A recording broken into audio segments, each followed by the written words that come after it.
சாதனை டிவியில் சரித்திரமறியாதவன் சந்தேகங்கள். மக்கள் தாங்கள் கடந்த 5 ஆண்டுகளில் செய்த தவறை திருத்திக் கொள்ளும் வாய்ப்புதான் 5 ஆண்டுகளுக்கு ஒரு முறை வரும் தேர்தல். இந்த பதிவு ஒருதலைப்பட்சமாக ஏற்கனவே முடிவெடுத்து விட்டவர்களுக்கான பதிவல்ல. சில பேருக்கு என்ன முடிவு எடுப்பது என்கின்ற சிறு குழப்பம் இருக்கும். அந்த குழப்பத்தை இந்த பதிவு தீர்த்தால் மகிழ்ச்சி, இல்லையென்றால் இது எங்கள் கடமை என்பதோடு நிறுத்தி கொள்ளுகிறோம். தேர்தல் வந்துவிட்டது.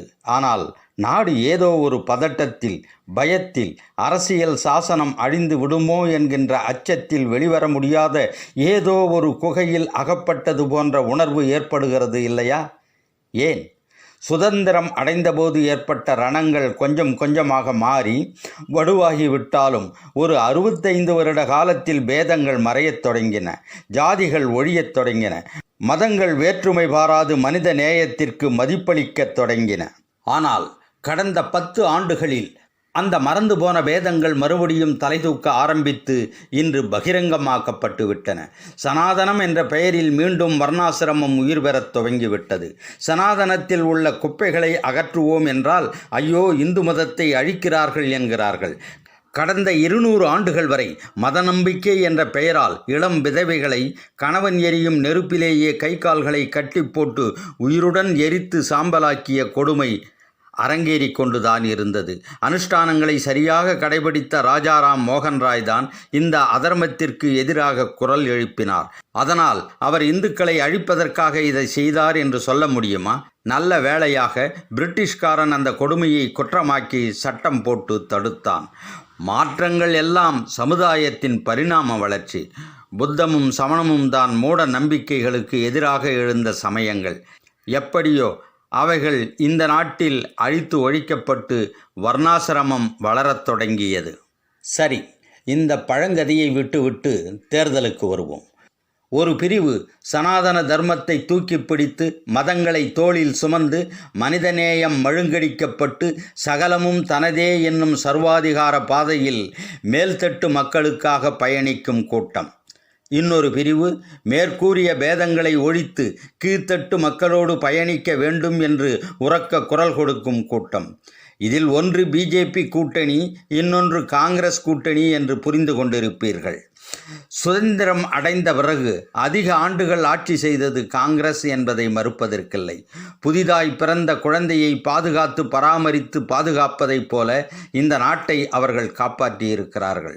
சமஸ்தானங்களை ஒழித்து இந்திய நாடாக்கினார்கள்.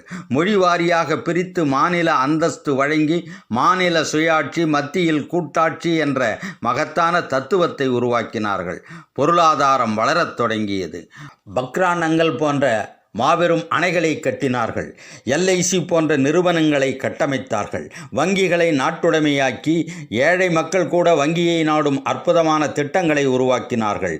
BSNL போன்ற தொலைத்தொடர்பு துறையை வளர்த்தார்கள். இந்திய ரயில்வேயை வளர்த்து அதற்கான தனி பட்ஜெட்டே போட்டார்கள். ஏர்போர்ட்டுகள், துறைமுகங்கள், அறிவியல் வளர்ச்சியின் உச்சமாக ISRO, HAL, இப்படி ஏராளம். இதை யாராவது மறுக்க முடியுமா? பொருளாதார நெருக்கடியில் சிக்கி உலகமே தத்தளித்து கொண்டிருந்த நேரத்தில் அப்படி ஒரு சிக்கல் ஏற்பட்டதாக சாதாரண மக்களுக்கு தெரியக்கூட இல்லை. இது பொருளாதார மேதை மன்மோகன் சிங்கின் திறமை. சிதம்பரம் போன்ற பொருளாதார மேதைகள் அமைச்சரவையில் இருந்ததன் பின்னணி. சுமார் 70,000 கோடி விவசாய கடனை தள்ளுபடி செய்தார்கள். இப்படி நிறைய இருக்கிறது. அதை விட்டு விடுவோம். இப்போது பிஜேபி ஆட்சிக்கு வருவோம். வாஜ்பாய் காலம் வரையில் பெரிதாக குறை சொல்ல ஏதும் இல்லை என்றே வைத்து கொள்ளலாம். தற்கால ஆட்சியின் நிலைமை என்ன? அவர்கள் LIC கொண்டு வந்தார்கள். அதை இவர்கள் விற்றார்கள். அவர்கள் நாட்டுடைமையாக்கப்பட்ட வங்கிகளை கொண்டு வந்தார்கள். இவர்கள் உலக நாடுகளெல்லாம் வங்கி கிளைகளை பெருக்கிக் கொண்டிருக்கும் நிலையில் இவர்கள் வங்கிகளை ஒன்றிணைத்து கிளைகளை கணிசமாக குறைத்து விட்டார்கள். வேலைவாய்ப்பும் பறிபோனது. மக்களும் சிரமத்திற்கு ஆளாகி கொண்டிருக்கிறார்கள். BSNL என்ற வலிமைமிக்க பொதுத்துறை நிறுவனத்தின் நாடி நரம்புகளையெல்லாம் பீத்தெறிந்து அதை நாதமற்ற வீணையாக்கிவிட்டார்கள்.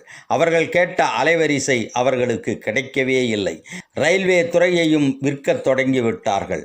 வயதானவர்களுக்கு கொடுக்கப்பட்டு வந்த கட்டணச் சலுகையை நிறுத்தியதுதான் இவர்கள் எவ்வளவு கொடூரமானவர்கள் என்பதற்கு ஆதாரம். இன்னும் ஒரு கொடுமை, எல்லா விலையேற்றங்களுக்கும் அடிப்படை காரணமாக அமைவது டீசல் பெட்ரோல் விலைகள்தான். உலக நாடுகளில் பீப்பாயின் விலை அதல பாதாளத்திற்கு சென்ற பிறகு கூட ஒரு பைசா கூட குறைக்காதவர்கள் இவர்கள். தேர்தல்கள் வரும்போது மட்டும் குறைக்கும் நாய்க்கு எலும்பு துண்டு போடுவது போல சற்று விலையை குறைப்பார்கள். கேஸ் விலை 1200 தொட்டது. அதை பற்றியெல்லாம் அவர்கள் பேசுவது கூட கிடையாது. சிலிண்டருக்கு மானியம் அளிப்பதாக சொன்னார்கள். வேண்டாம், வாங்கும்போதே மானியத்தை குறைத்துவிட்டு கொடுங்கள் என்று மக்கள் சொன்னார்கள். வேண்டாம் வேண்டாம், மக்களுக்கு அது நேரடியாக போக வேண்டும், அதனால் நாங்கள் பேங்க் கணக்கில் போடுகிறோம் என்றார்கள். நம்பினோம். நடந்ததா? யாருக்காவது அப்படி மானியம் வந்தால் அதை தயவு செய்து எல்லோருக்கும் பகிருங்கள். எல்லாவற்றையும் விடுங்கள். கொரோனா காலத்தில் இங்கே வேலை செய்து கொண்டிருந்த வடதிசை மக்கள் நடைபயணமாக சென்று கொத்து கொத்தாக செத்து மடிந்தார்களே, அவர்கள் அல்லலை போக்க ஒரு துரும்பை கிள்ளி போட்டதுண்டா? அதற்கு பதிலாக டிசாஸ்டர் மேனேஜ்மெண்ட் ஃபண்ட் என்று ஒன்றை வசூலித்தார்கள். அது என்ன ஆனதென்றே தெரியவில்லை. கொரோனா காலத்தில் PM கேர் ஃபண்ட் என்று ஒன்றை வசூலித்தார்கள். அதை இப்போது பிரைவேட் ட்ரஸ்ட் என்கிறார்கள். எல்லாவற்றிற்கும் மேலாக GST என்ற வரி விதிப்பு. உலக நாடுகளில் எங்குமே இந்த அளவுக்கு வரி வசூலிக்கப்படுவதில்லை. இவ்வளவு வசூலித்தும் சொந்தமாக விமானம் இல்லாத நாடுகள் 2. ஒன்று இந்தியா, இன்னொன்று சோமாலியா. நம்முடைய போட்டி இப்போது சோமாலியாவுடன் தான் நடந்து கொண்டிருக்கிறது. பசிப்பிணியில் இருக்கும் நாடுகளில் நாம் 123வது இடத்தில் இருக்கிறோம். பங்களாதேஷ் நம்மை விட நல்ல நிலையில் இருக்கிறது. இது எந்த வகை வளர்ச்சி? ஊழலை ஒழிக்காமல் விடமாட்டோம் என்று இன்னும் அல்வா கிண்டிக் கொண்டிருக்கும் BJP இன்று ஊழலில் உலகிலேயே முதலிடத்திற்கு வந்துவிட்டது. மற்ற நாடுகளில் ஊழலை ஒழிப்பதற்காக சட்டம் போடுவார்கள். ஆனால் எப்படி சட்டம் போட்டால் ஊழலை சட்டபூர்வமாக்கலாம் என்று இவர்கள் சட்டத்தை திருத்தியவர்கள். இதை நியாயமான பத்திரிகைகளும் ஊடகங்களும் பேசி பேசி அலுத்து விட்டன. ஆனால் அவர்களோ எதற்கும் பதில் சொல்வதில்லை. குறிப்பிட்டு எதையும் பேச மாட்டார்கள். பொதுவாகவே நாம் வளர்ந்து விட்டோம் என்பார்கள், வல்லரசாக ஆகிவிட்டோம் என்பார்கள், வறுமை ஒழிந்துவிட்டது என்பார்கள், விலைவாசி உயர்வுக்கு நேருதான் காரணம் என்பார்கள். முதலில் இந்தியாவை மாற்றி காட்டுகிறேன், ஒரு 5 வருடம் தாருங்கள் என்றார்கள். இன்னும் 5 வருடம் கொடுத்தோம். 10 வருடத்தில் என்ன செய்தார்கள் என்றால், இன்னமும் ஊழலை ஒழிக்கப் போகிறோம், 2047இல் நாம் வல்லரசாகி விடுவோம் என்கிறார்கள். கோவையிலும் திருப்பூரிலும் கிட்டத்தட்ட 50,000 தொழிலாளர்கள் தங்கள் தொழில்களை இழந்து விட்டார்கள் இந்த GST வரி விதிப்பால். இவர்கள் ஊழலை ஒழிக்கிறேன் என்பது EDயின் மணி லாண்டரிங் சட்டத்தில் திருத்தம் செய்து கிட்டத்தட்ட 95 விழுக்காடு எதிர்க்கட்சி தலைவர்களை கைது செய்ததுதான்.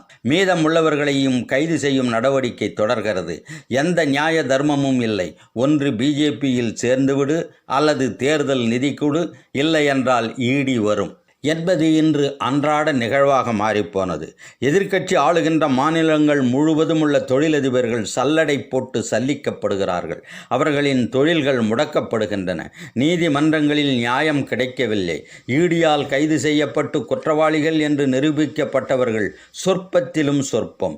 ED, IT, CBI ஆகியவைகளை ஆட்டி படைக்கும் எஜமானர்களாக இருந்து கொண்டு அவைகள் உருவாக்கப்பட்ட நோக்கத்தையும் இறையாண்மையையும் சிதைத்து சின்னாபின்னமாக்கிக் கொண்டிருக்கிறார்கள்.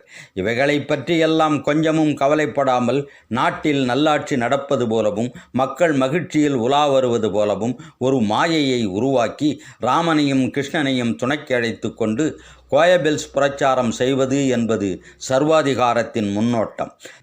சரி, விஷயத்திற்கு வருவோம். பிரிவினைவாதத்தால் இந்தியா சிதையத் தொடங்கிவிட்டது என்பது உண்மை. நாம் 100 வருடம் பின்னால் போய்விட்டோம் என்பது உண்மை. எடுத்து சொல்பவர்களை இந்துக்களின் எதிரிகளாக சித்தரிப்பது உண்மை. இந்தியா சிக்கலில் சிக்கி தவிக்கிறது என்பதும் உண்மை. ஏழைகள் முழுமையாக சுரண்டப்பட்டு விட்டார்கள் என்பதும் உண்மை. இந்தியாவை காப்பாற்றும் வாய்ப்பும் வந்திருக்கிறது என்பதும் உண்மை. இந்த வாய்ப்பை தவறவிட்டால் இந்தியாவில் இனி தேர்தல் வராது என்று அரசியல் நோக்கர்கள் சொல்வதும் உண்மை. உங்கள் தீப்பெட்டியை கொண்டு உங்கள் வீட்டிற்கு நீங்களே தீ வைத்து கொள்ளாதீர்கள். நீதிமன்றங்களில் கூட இவர்களுக்கு சாதகமான தீர்ப்பு சொன்ன நீதிபதிகள் MPக்களாகவும் கவர்னர்களாகவும் பதவி பெற்று விட்டார்கள். இது எங்கேயோ ஒரு நெருடலை ஏற்படுத்தவில்லையா? இப்பொழுது உங்களுக்கு ஒரு சந்தேகம் வரலாம். ஆனால் தவறான கட்சியில் நிற்கிறார், என்ன செய்வது என்று ஒரு தடுமாற்றம் வரலாம். தடுமாற்றமே வேண்டாம், தீர்க்கமாக முடிவெடுங்கள். கட்சிக்குத்தான் வாக்களிக்க வேண்டும் என்று. அதுதான் சித்தாந்த போராட்டத்திற்கு தீர்வு அளிக்கும். தங்க கயிறு என்பதற்காக கழுத்தை நெரித்து கொள்ள முடியுமா என்ன? கட்சிக்காக வாக்களிப்பதுதான் புத்திசாலித்தனம். ஏனென்றால் இந்தியாவிற்கு இது வாழ்வா சாவா என்பதை தீர்மானிக்கும் தேர்தல். எமக்குள்ள சந்தேகம் அடுத்த தேர்தல் நடக்குமா நடக்காதா என்பதுதான். ஜெய் ஸ்ரீராமருக்கு இதெல்லாம் தெரியுமா தெரியாதா என்பதும் தான். ஜெய் ஸ்ரீராம்.